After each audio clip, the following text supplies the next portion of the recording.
Hello అండి, welcome to money creations. ఈరోజు మనం 2 ముక్కల జాకెట్ని కట్ చేద్దామండి. ఈ 2 ముక్కలు కూడా ఒకటి 50 పాయింట్లు ఉంది, ఒకటి 52 పాయింట్లు ఉంది, అంతేను. ఇలాగా అంటే 2 కలిపి మనకి మీటర్ అవుతుంది కదా. మీటర్ అయినప్పుడు ఈజీగానే కట్ చేసుకోవచ్చు కదా అని అనిపిస్తుంది, కానీ ఇది డిజైన్లు 2 వేరు. ఒకదానికి చమ్కీ ఉంది, ఒకటి ప్లెయిన్ ఉంది. చమ్కీ ఉన్నదాన్ని బ్యాక్ పార్ట్కి హ్యాండ్స్ కావాలన్నారు, అందుకని చెప్పి నేను దీన్ని ఎలా అడ్జస్ట్ చేసి కట్ చేయాలి అనేది చూద్దాము. నార్మల్ సైజు వాళ్ళకైతే సరిపోతుంది, కానీ కొంచెం హెవీగా ఉన్న వాళ్ళకైతే సరిపోదన్నమాట. మామూలుగా అయితే మనం ఈ విధంగా వీప్ పొడవు తీసుకున్నామంటే మనకి ఇలా హ్యాండ్స్ అనేది తగ్గుతుంది. హ్యాండ్స్ కూడా హాఫ్ హ్యాండ్స్ పెట్టుకునే వాళ్ళకైతే సరిపోతుందండి. 10.5, 11 పెట్టుకునే వాళ్ళకి సరిపోవన్నమాట ఈ పీసులు. కానీ దీన్ని మనం ఎలా అడ్జస్ట్ చేయాలో చూద్దాము. మామూలుగా అయితే 2 అంచులు మనం ఆపోజిట్ సైడ్ వేసుకొని కట్ చేసుకుంటాం కదా, కానీ ఇక్కడ నేను నిలువులో పన్నా తీసుకున్నాను. ఇలా నిలువు పన్నా తీసుకొని ముందుగా ఇలాగా కింద వీప్ పట్టీ కోసం అని చెప్పి ఒక మార్కింగ్ చేశాను. ఇలాగా వీప్ పట్టీ కూడా దాంట్లోనే ఇచ్చేద్దాంలే, ఆ ప్లెయిన్ని మడతేయొచ్చు అని చెప్పి నేను ఇలా చేశాను. తర్వాత మనం వీప్ పొడవు అనేది తీసుకుందాము. ఇది వీప్ పొడవు అనేది 15 ఇంచెస్ ఉంది మనకి. 15 ఇంచెస్ వీప్ పొడవు పెట్టేసుకొని మెడ కూడా ఎంత ఉందో అంత తీసుకోవాలండి. కింద నుంచి చంక అయితే ఈ విధంగా తీసుకుందాము. వీళ్ళకైతే మనకి చంక పొడవు కూడా పైనుంచి 5.5 ఇంచెస్ ఉంటుంది. ఇలాగా పక్క మెడ అనేది 2 పాయింట్లు పెట్టాను. 2 పాయింట్లు పెట్టేసి మనం షోల్డర్ 3 పాయింట్స్ పెట్టాము. ఇలా 3 పాయింట్స్ పెట్టిన తర్వాత పైన ఒక మార్కింగ్ గీసేసుకొని ముందుగా మనం కింద మెడ గీసుకుందాము. ఈ మెడని నేనైతే డైరెక్ట్గా చేత్తో ఇలా గీసాను కదా. మీరు కొత్తగా నేర్చుకునే వాళ్ళు ఒక బాక్స్ కొట్టుకొని ఒక 1/2 ఇంచు మార్కింగ్ సెంటర్ నుంచి చూసుకొని ఇలా రౌండ్ తీసుకున్నారంటే రౌండ్ బాగా కుదురుతుంది. నెక్స్ట్ మనం చంక రౌండ్ కూడా ఇలా తీసుకుందాము. ఆది జాకెట్ని షోల్డర్ దగ్గర పట్టుకొని కొలుచుకొని ఈ విధంగా తీసుకుందాము చంక రౌండ్ అనేది. ఇదిగో ఇలా బాక్స్ కొట్టుకోండి. మీరైతే ఇలా బాక్స్ కొట్టి ఇక్కడ 1.5 ఇంచ్ అనేది పెట్టి ఇలా మార్కింగ్ చేసుకొని ఈ విధంగా చంక రౌండ్ అనేది తీయాలి. నేను 1.5 మీద కూడా ఇంకొక పాయింట్ తగ్గించాను, ఎందుకంటే వీళ్ళు అంతకుముందు కొంచెం లావుగా పర్సనాలిటీ ఉండేవాళ్ళు, ఇప్పుడు తగ్గిపోయారు కాబట్టి ఈ విధంగా నేను గుంట అనేది కొంచెం ఎక్కువ తీసాను. ఎందుకంటే మనకి బ్యాక్ లూజ్ వస్తే మనకి ముడతలు వస్తుంది కదా, అలా ముడతలు రాకుండా ఉండడానికని చెప్పి కింద ఇక్కడ ఒక కట్టు కూడా ఇచ్చాను. ఈ కట్టు ఎందుకంటే మనం వీప్ పట్టి మడతేయాలి అని మనకు ఒక గుర్తు అనమాట. అది పెట్టుకోలేదనుకోండి, మనం బ్లౌజ్ ఏదన్నా లేటుగా కుట్టామంటే అది మర్చిపోతుంటాము. అందుకని చెప్పి కంపల్సరీ ఒక కట్ అనేది ఇచ్చుకోవాలి. నెక్స్ట్ మనం చెయ్యి పొడవు అనేది చూద్దాము. ఇక్కడ చెయ్యి పొడవు వీళ్ళకి 11 ఉందన్నమాట. ఇలాగ చెయ్యి పొడవు పెట్టేసుకొని అదేవిధంగా మళ్ళీ కింద హ్యాండ్ నుంచి చంక లూజ్ కూడా చూసుకోవాలి, చంక పొడవు కూడా చూసుకోవాలి.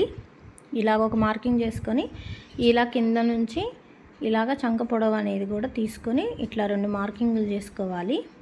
తర్వాత మనం ఈ విధంగా రెండింటిని కలుపుకుంటూ ఒక మార్క్ అయితే గీసుకోవాలి పైన హ్యాండ్. ఈ విధంగా చెయ్యి పొడవు వచ్చింది. దీనికైతే 4 పాయింట్స్ తగ్గించానండి నేను. 11కి 4 పాయింట్స్ తగ్గించి మార్కింగ్ చేసుకొని పైనుంచి ఈ విధంగా మార్కింగ్ చేసుకున్నాం కదా. ఇప్పుడు మనం హ్యాండ్ కట్ చేద్దాము. ఇలాగా హ్యాండ్ కింద నుంచి ఈ విధంగా మనం కట్ చేసేసుకోవాలి. పైన ఒక్క 1 ఇంచు మాత్రమే ఉంచి మిగిలిన దాన్ని దాంట్లో కలిపేసుకోవాలి. తర్వాత క్రాస్ తీద్దాము. క్రాస్ అనేది ఖచ్చితంగా 3/4 ఇంచు తీయండి కింద. మీకు ఈ విధంగా చేత్తో రాకపోతే గుర్తుపెట్టుకొని ఒక 3/4 ఇంచు ఉంటుంది, 3/4 ఇంచు గుంట తీసేసుకోవాలి. కొంచెం సన్నగా ఉన్న వాళ్ళకి గుంట ఎక్కువగా తీయాలి, కొంచెం బొద్దుగా ఉన్నారు అనుకుంటే కొంచెం గుంట తగ్గించుకోండి.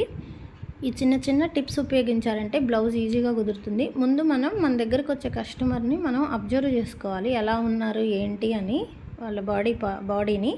దాన్ని బట్టి చేస్తే మనకి కటింగ్ కూడా అసలు కటింగ్ ఈజీగా ఉంటుంది, స్టిచ్చింగ్ ఈజీగా ఉంటుంది, బ్లౌజ్ కూడా చాలా బాగా కుదురుతుంది. తర్వాత మనం ఫ్రంట్ పార్ట్ తీద్దాము. ఫ్రంట్ అయితే ఇది క్రాస్ బ్లౌజ్ అండి, అందుకని నేను క్రాస్గా వేశాను. స్ట్రైట్ బ్లౌజ్కి అయితే స్ట్రైట్గానే వేసుకోవాలి. ఇలా బ్యాక్ పార్ట్ అనేది పరుచుకొని ముందుగా మనం పొడవు అనేది తీసుకుందాము. ఫ్రంట్ని ఆది బ్లౌజ్ తోటి పొడవు కొలుచుకొని ఇక్కడ మనకి 14 వచ్చిందనమాట. 14 పొడవు అనేది పెట్టుకోవాలి.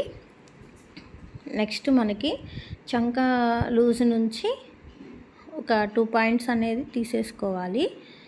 ఈ విధంగా మనం మొత్తం ఒక మార్కింగ్ అనేది ఇలాగ చేయాలి. చేసిన తర్వాత మనం నీట్గా బ్లౌజ్ ఎలా ఉందో ఇలాగ మనం తీసుకోవాలి. ముందు మేడం మనకి కొంచెం పైకే ఉంటుంది కదా, అందుకని నేను జస్ట్ ఊరకు గీసానండి, కానీ ఆదితో చూపిస్తాను మీకు. అలా గీస్తే ఎక్కువైపోతుంది. ఇలా ఆది బ్లౌజు నీట్గా మనం పరుచుకొని షోల్డర్ దగ్గర ఒక్కొక్కళ్ళకి ఈ ఉక్సుల పట్టీ దగ్గర ముందుకు పెరిగే ఛాన్స్ ఉంటుందండి, ఒక్కొక్కరికి నార్మల్గా ఉంటుంది. అందుకని మనం కంపల్సరీ ఈ విధంగా కొలుచుకోవాలి. ఇదిగో చూడండి, ఇక్కడ ఒక 1/2 ఇంచ్ అనేది మనకి ముందు మెడ ఉక్సుల వైపు పెరిగింది. ఇలాగా పెంచుకొని మనం ఒక మార్కింగ్ చేసేసుకొని ఈ విధంగా కట్ చేసుకోవాలి. నెక్స్ట్ మనం కింద షేప్ పట్టి ఉక్సుల పట్టీ నుంచి ఖర్చుకి వదిలేసుకొని ఎంత ఉందో మనకి 3 వస్తుందండి. ఎవరికైనా సరే 2.5 3 కంపల్సరీ పెట్టాలి. తర్వాత టక్ కోసం అని 2.5 కంపల్సరీ ఉండాలి. కొంచెం లావుగా ఉన్న వాళ్ళకి 2.5 పైన 3 దాకా ఉండాలన్నమాట. వీళ్ళకైతే 2.5 సరిపోతుంది.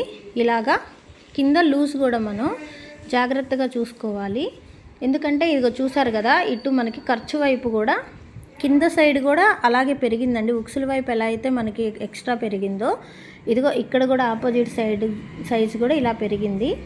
అందుకని మనం ఫ్రంట్ పార్ట్ మాత్రం చాలా జాగ్రత్తగా ఆదితో కొలుచుకొని ఆది జాకెట్ తోటి మనం జాగ్రత్తగా కటింగ్ చేసేసుకోవాలి. ఎలా ఉందో బ్యాక్ ఎంత ఉందో ఫ్రంట్ అంతే ఉంటుంది అని మాత్రం అనుకోవద్దు, అలా కట్ చేయొద్దు. చెప్పాను కదండి, ఒక్కొక్కరిది ఒక్కొక్క సైజు ఒక్కో విధంగా ఉంటుంది, వాళ్ళని బట్టి మనం చేయాలి. తర్వాత ఇలా పరుచుకొని చూసుకొని కింద షేప్ పొడవు అనేది మనం ఈ విధంగా చూసుకోవాలి ఖర్చుతోటి. ఫ్రంట్ పార్ట్ అయిపోయిన తర్వాత మనం షేప్ పట్టీని చూద్దాము. షేప్ పట్టీని అయితే ఇలా తీసుకోవాలండి. షేప్ పట్టీని కూడా బ్లౌజ్తోనే మనం కొలతలు తీసుకోవాలి. ముందుగా మనం షేప్ పట్టీ పొడవు అనేది చూసుకుందాము. తర్వాత మనం ఖర్చు సైడ్ నుంచి ఉక్సుల్ సైడ్ వరకు లూజ్ తీసుకొని ఇదిగో ఇక్కడ కొంచెం క్రాస్గా తీయాలి. ఒక 1/2 ఇంచ్ అనేది తగ్గుతుంది మనకి. ఆ విధంగా క్రాస్గా తీసి ఇదిగో ఇలా షేప్ పట్టీ అనేది ఇలా నీట్గా కట్ చేసేసుకోవాలి.